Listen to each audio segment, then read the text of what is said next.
Hello, everybody, and welcome to Books of Blood. My name is John, and tonight I'm going to be doing something that I am going to be doing about once a month, give or take a week or two. And I've already done this with the Beatles. I did a ranking from worst to best for the Beatles. So tonight I'm going to be doing a ranking of worst to best of the studio albums of Blue Oyster Cult. So that being said, let me give you a little bit of a history behind the band first of all. So first of all, the band was actually formed in Stony Brook, New York in 1967. They've gone by about 5 different names before they actually became Blue Oyster Cult. From 1967 to 1969, they were known as the Soft White Underbelly. From 1970 or 1970 only, they were known as Waxaca. I think I'm pronouncing that right. I'm not sure. Also in 1970, they were known as the Stalk Forest Group and as the Santos Sisters, which are really, that's one of the oddest titles for this band. Finally, in 1971, they settled on the name Blue Oyster Cult. Now, the name Blue Oyster Cult actually comes from some poetry that was written by their manager and producer, Sandy Pearlman. And this poetry was known as Imaginos. And the Blue Oyster Cult was a cult of aliens that came to Earth basically to try to alter Earth's history. So that was how the band got the name. Also, somebody said that it was a anagram for Cully Stout Beer. In other words, if you take Cully Stout Beer, you can switch it around. It becomes Blue Oyster Cult. All right. Initially, the band did not like the title or the name Blue Oyster Cult, but I guess they've come to live with it because it's the one that stuck, the one they've used over the years. It's stuck. All right. That being said, the classic lineup of Blue Oyster Cult, in other words, if you were to ask a BOC fan to name the classic lineup, it would be Eric Bloom on vocals. You got Albert Bouchard on drums. You got Joe Bouchard on bass guitar. You got Buck Dharma on guitar, and you got Alan Lanier on keyboards and guitar. Now, Lanier passed away in 2013. He had a pulmonary disease. So, of course, the band has kind of switched lineups and stuff, but that is the classic lineup of Blue Oyster Cult. All right, so another thing about the band is you can describe their music as it's hard rock. That's what it is. It is hard rock. And it's also been described as heavy metal, psychedelic rock, occult rock, biker bully, acid rock, and progressive rock all through the years. Okay. Another thing you can say about the band is that their lyrics are kind of along the lines of sci-fi, fantasy, with a little bit of horror mixed in. They've actually co-written songs with authors such as John Shirley, Michael Moorcock, Eric Van Lustbader. They've co-written songs with singer-songwriter, poet Patti Smith, Jim Carroll, just to name a few. All right, so enough talk. Let's go ahead and get underway. So starting at number 13, there are 13 studio albums.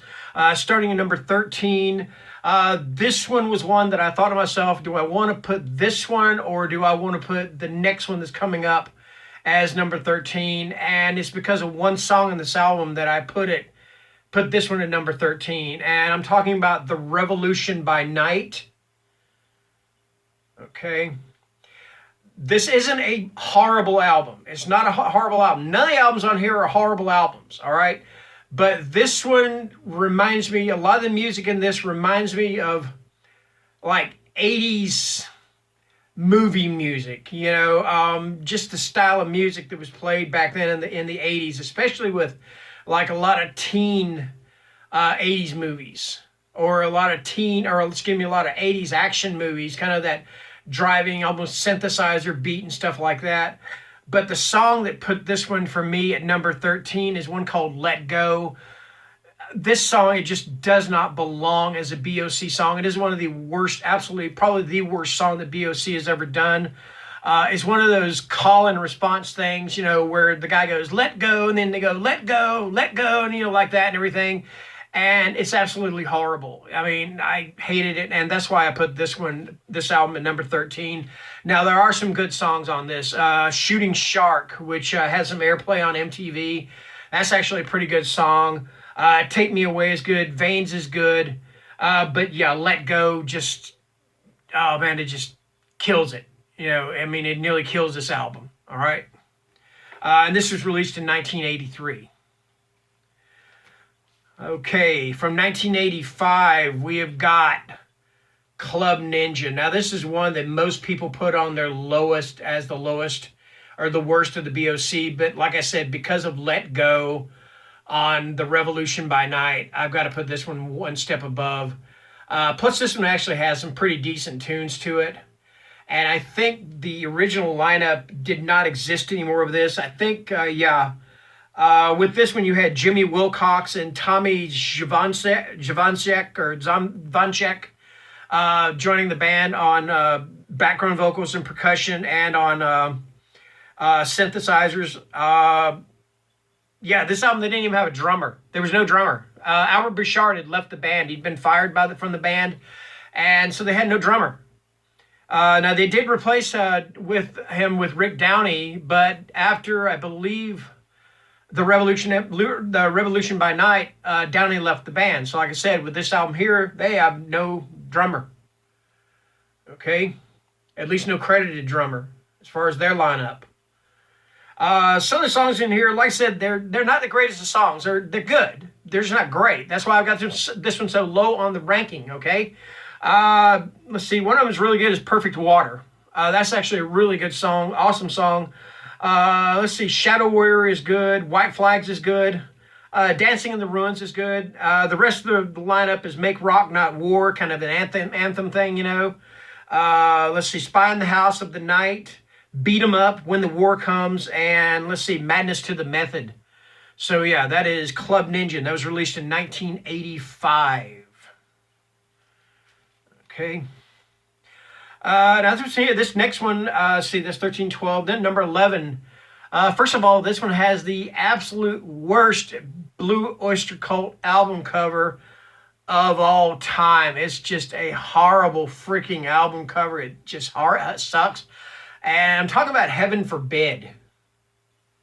It's a nice horror cover, but it's a horrible horror cover is what I'm trying to say here. The majority of the songs on this record were actually co-written by the horror author John Shirley. So, yeah, and it's not a bad album. It's better than the first two I mentioned. It's got some pretty good hard rocking beats to it and everything. The songs here are See You in Black, Harvest Moon, it's a good one. Power Underneath Despair, X-Ray Eyes, another good one. Hammerback, Damaged, Cold Gray Light of Dawn, Real World, Live for Me, Still Burning, and a live version of In Thee. And that is Heaven Forbid. And that was released in 1998. Okay, 13, 12, 11. Number 10. The one thing I want to say about number 10 is that this originally was going to be an Albert Bouchard solo album, okay?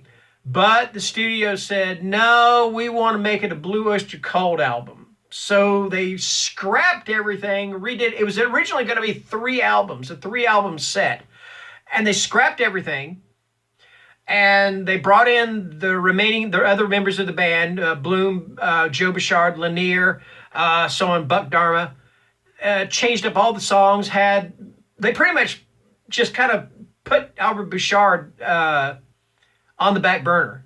He's on the album, he sings on the album, as some of the other guys sing on the album and stuff, but they kind of put him on the back burner and made this more of a Blue Oyster Cult album than a Albert Bouchard solo album. And then after they finished the album, they just basically looked at Albert and said, okay, we're done with you again. See you later, bye. So I kind of thought that was a little bit crappy, shitty, whatever you want to say, of the band to do that. The album I'm talking about is Imaginos. And this does have some really good songs. It does have a reworking of the song Astronomy, which originally appeared on Secret Treaties. I don't like the version that appears on this album. I love the song Astronomy. It's probably my favorite Blue Oyster Cult album or song of all time, but I do not like this particular version of it. Let's see. Oh man, this is some small print. Oh yeah, here we go. Got you here. I Am the One You Warned Me Of. That's a good one. To L'Invisible. or Les Invisibles is pretty good. In the Presence of Another World, Del Rio's song, that's pretty good too. Probably one of the best ones on here is The Siege and Investiture of Baron von Frankenstein's Castle at Wassyria. Again, you have Astronomy, Magna of Illusion, Blue Oyster Cult, and Imaginos, the title track. Like I said, it's not a bad album. It was not intended to be a Blue Oyster Cult album. It was intended to be an Albert Bouchard album. But yeah, that's just not how it went. All right, let's see, what was that? Number, see, 13, 12, 11, 10. Number 10. Number 9. I actually just got this one in the mail today. This was their final album. They recorded this in 2001. They have not put out another studio album since. And I was really surprised that this one was as good as I didn't expect this one to be that good. I really didn't. But it surprised me. So that's why it's number 9. I'm talking about Curse of the Hidden Mirror. That's a pretty cool cover, kind of a 1920-ish, almost, I don't know, could you consider that cosmic or what? But again, John Shirley writes a lot of the songs on this one, or co-writes a lot of the songs on this one. Let's see, you got Dance on Stilts. That's not bad. Showtime, The Old Gods Return. Now that one really sounds very Lovecraftian, very cosmic horror. And it's co-written by John Shirley. Let's see, Pocket, One Step Ahead of the Devil. You know, I mean, you can't be a heavy metal band and not have at least one song on at least one album about the devil. You know, just doesn't do it. I Just Like to Be Bad. Here Comes That Feeling, Out of the Darkness, Stone of Love, Eye of the Hurricane, Good to Feel Hungry. Yeah, like I said, it's actually a pretty solid album. You know, and it surprised me. So yeah, that's from 2001, and like I said, this is their last album. They have not released a studio album since then, so that's what, been almost 20 years. It was released in June, so June 5th of yeah, it's what, been 20 years now, right, or at least 19. Number 8, this one here is more I'm just gonna do it. Mirrors. So this one has, one song. I think it's just one song written by Michael Moorcock, or co-written by Michael Moorcock, and that is The Great Sun Jester. The Great Sun Jester. You have Dr. Music, The Great Sun Jester, In Thee, Mirrors, Moon Crazy, The Vigil, I Am the Storm, You're Not the One I Was Looking For, and Lonely Teardrops. This one was more radio friendly. With songs like In Thee, The Great Sun Jester, but especially In Thee, you know. And yeah, and Moorcock, a lot of his stuff was written, a lot of the stuff he wrote for BOC is kind of continuations of his characters like Elric of Menibone, excuse me. So it's got a more of a fantasy sci-fi bent to it than some of their other lyrics. So yeah, that is Mirrors, released in 1979.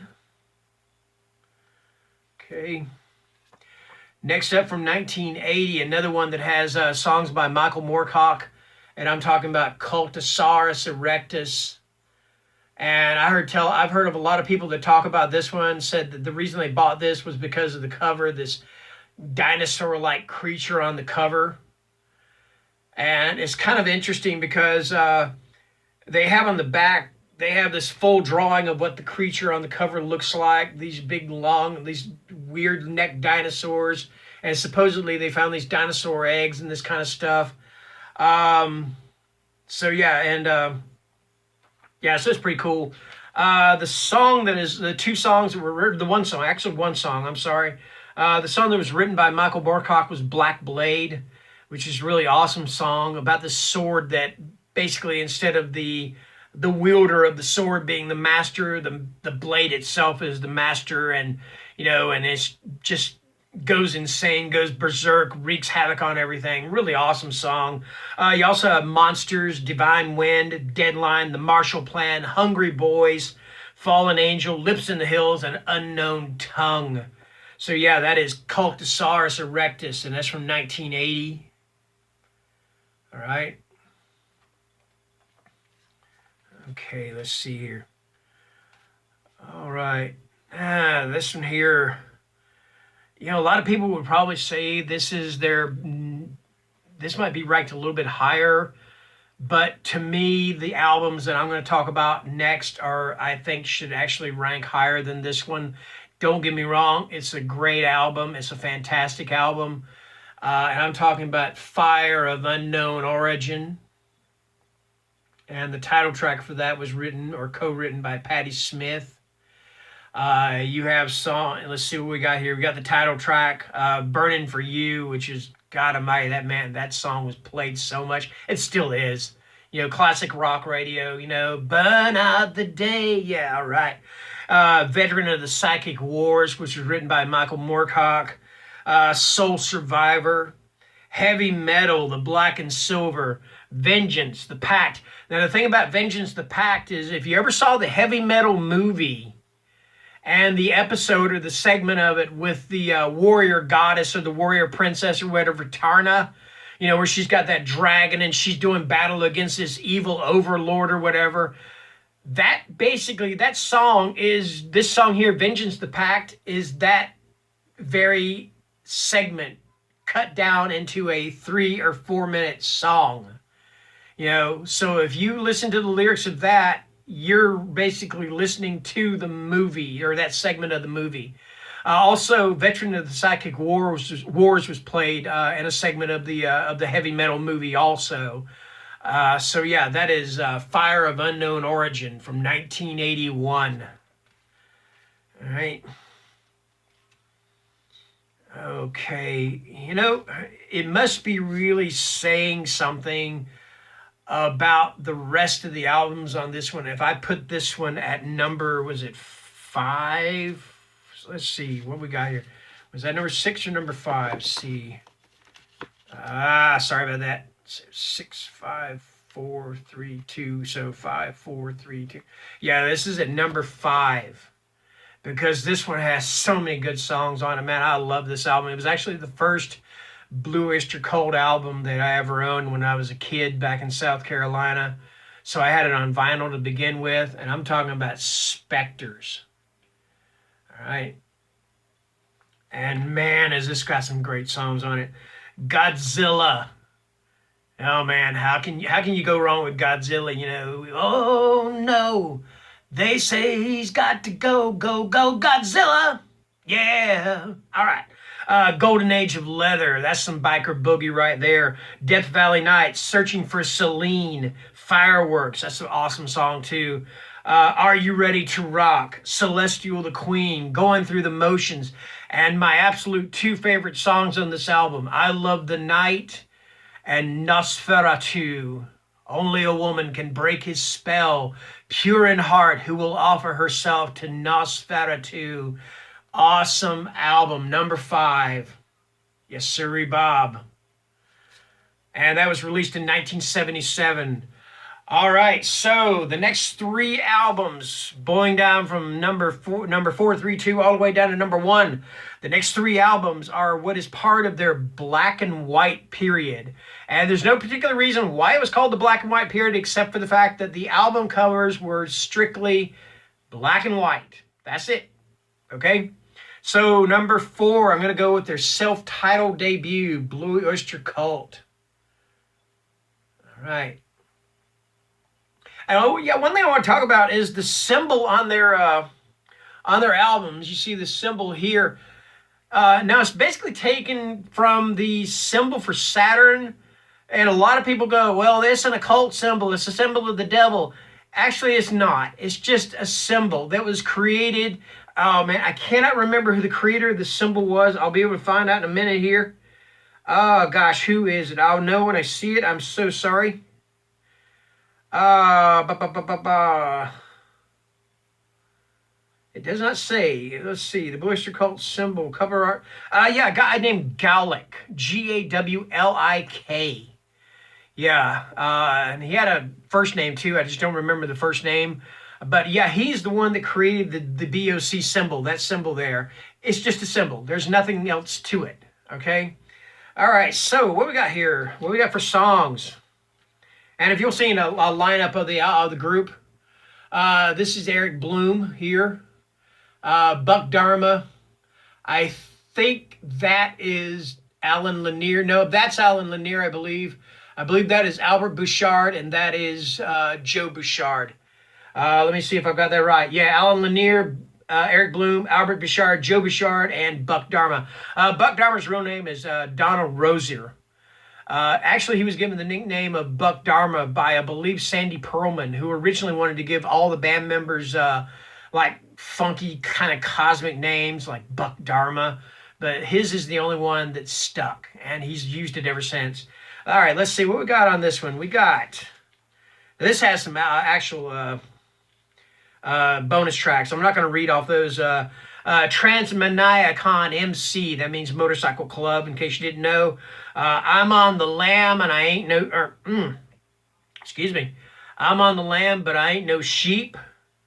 Then came the last days of May, Stairway to the Stars, Before the Kiss, a red cap. Screams, she's as beautiful as a foot. City's on flame with rock and roll. You know, my heart is black and my lips are cold. City's on flame now with rock and roll. Yeah, anyway, Workshop of the Telescopes and Redeemed. All right, so that is their debut album, 1972. Okay, need a little bit of sip of soda here. All righty. Number 3. Released in 1973, we have Tyranny and Mutation. And this is the only album where they are referred to as the Blue Oyster Cult, not just Blue Oyster Cult. After that, other than that, they're just Blue Oyster Cult. But yeah, this is Tyranny and Mutation. Let's check out the lineup of the stuff here. All right.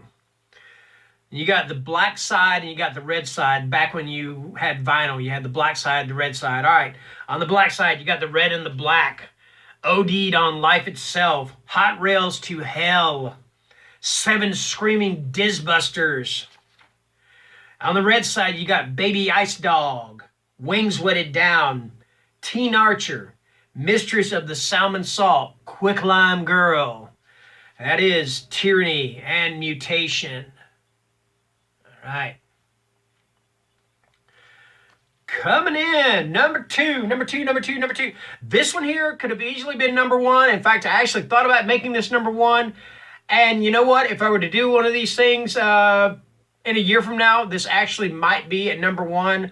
But I'm going to put it at number 2. This is the 3rd album from their black and white period, the 3rd and final one. And I'm talking about Secret Treaties. All right. Okay, so, God, this one, oh man, this one just, good grief. All right, let's get going here, okay?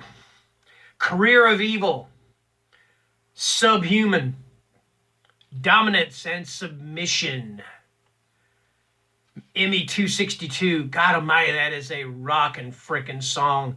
Dominance and Submission, too, good grief, man, that's one just so frickin' awesome. Cagey Cretins.